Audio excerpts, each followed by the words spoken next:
warahmatullahi wabarakatuh. Kita bertemu lagi di channel saya, Bahrudin Farawan.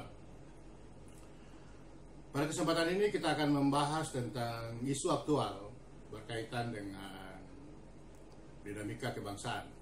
Khususnya kita minggu ini, terakhir ini kita dihebohkan dengan tertangkapnya Menteri Kelautan dan Perikanan dalam kasus ekspor lobster. Edi Prabowo tertangkap tangan oleh KPK.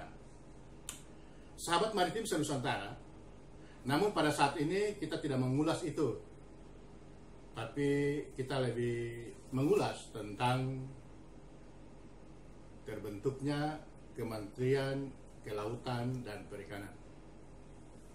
Indonesia yang memiliki hamparan laut yang luas yang dikaruniai oleh Allah Subhanahu wa Ta'ala adalah sebuah sumber daya yang harus dikelola secara maksimal untuk kemakmuran rakyat. 17.000 lebih pulau kita terbentang. Kita juga negara nomor urut 2 yang memiliki garis pantai terpanjang di dunia. Pada awal pemerintahan pasca reformasi, setelah lengsernya Presiden Soeharto, lalu naiklah Presiden Gus Dur. Presiden Kiai Haji Abdurrahman Wahid menyadari betul kejayaan Laut Nusantara, kekayaan yang dimiliki oleh bangsa dan negara ini. Setelah dilantik menjadi presiden pasca rezim Orde Baru, Presiden Gus Dur kemudian dalam pemerintahan pertama awal gebrakannya adalah mengangkat Laksamana TNI Widodo AS sebagai Panglima TNI. Ini adalah gebrakan awal agar Panglima TNI dan jajaran TNI yang datangnya dari laut betul-betul mengawal pemerintahan ini membangun visi maritim. Sahabat Maritim Senusantara, kemudian di bulan Oktober tahun 1999, komitmen Gus Dur itu tertuang dalam keputusan Presiden yang dengan tegas membentuk Departemen Eksplorasi Laut, DEL, Departemen Eksplorasi Laut, untuk mengelola potensi sumber daya kelautan dan perikanan yang kita miliki bagi kemakmuran rakyat.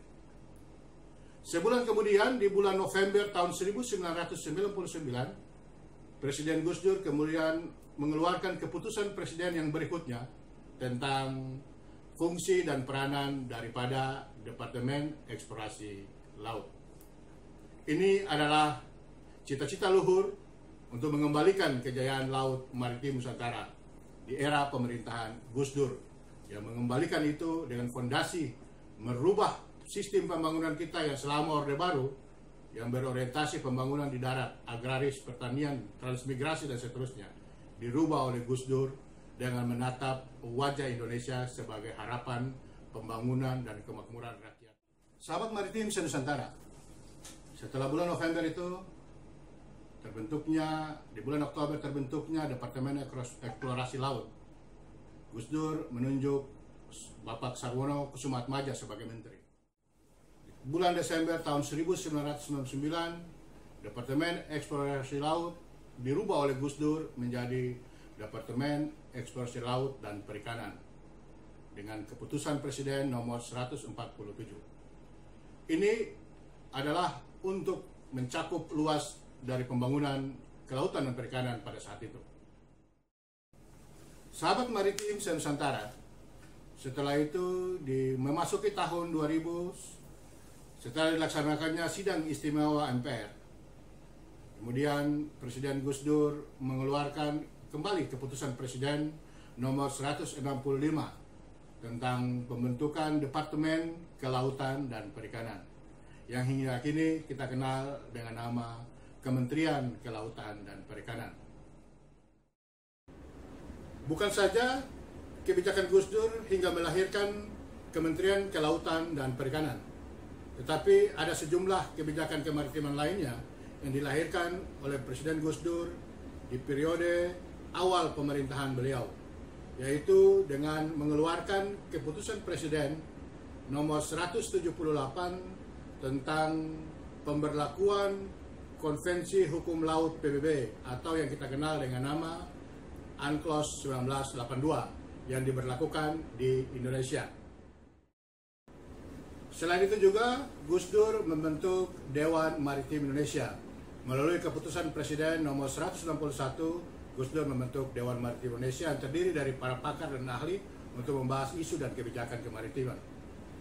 Ada juga Gus Dur mengeluarkan keputusan Presiden nomor 152 yang berkaitan dengan pencemaran lingkungan. Sahabat Maritim Nusantara, itulah sederetan kebijakan di era tahun pertama kepemimpinan Presiden Abdurrahman Wahid. Sahabat Maritim Nusantara, dengan hiruk-pikuk yang terjadi minggu terakhir ini tentu membuat Gus Dur sedih atas apa yang telah beliau cita-citakan dan meletakkan fondasi kembali membangun kejayaan maritim dan untuk mengelola sumber daya kelautan kita bagi kemakmuran rakyat. Sahabat Maritim Nusantara, untuk mengenang fondasi pembangunan kemaritiman yang diletakkan kembali oleh Presiden Kiai Haji Abdurrahman Wahid, mari kita kirimkan Al-Fatihah kepada beliau atas jasa-jasa beliau membangun Kementerian Kelautan dan Perikanan. Spirit kebangsaan, spirit nasionalisme dari Laut Nusantara untuk Gus Dur, dan terima kasih Gus Dur, terima kasih untuk bangsa dan negara yang telah engkau torehkan bagi pembangunan kemaritiman. Demikian dari kami, wallahu muwaffiq ila aqwamit thoriq. Salam kami, Cakrawati Samudra. Wassalamualaikum warahmatullahi wabarakatuh. Gelora jiwa bangsa perkasaan samudra, kuatkan diri maju bersama, pantang surut layar telah bergempur.